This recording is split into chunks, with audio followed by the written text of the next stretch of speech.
கடலில் விளையாடிக் கொண்டிருந்த சிறுவனின் செருப்பு காணாமல் போய்விட்டது. அவன் உடனே கடற்கரையில் எழுதினான், இந்த கடல் மாபெரும் திருடன். கொஞ்சம் தூரத்தில் ஒருவர் அதிகமாக மீன் பிடித்துக் கொண்டிருந்தார். அவர் நினைத்ததை விடவும் அதிகமாக மீன்கள் வலையில் சிக்கின.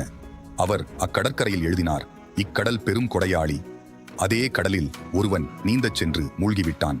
மகன் மீது அதிக பிரியமுடன் இருந்த அவன் தாய் அக்கடற்கரையில் எழுதினாள், இக்கடல் மக்களை கொன்று குவிக்கின்றதே.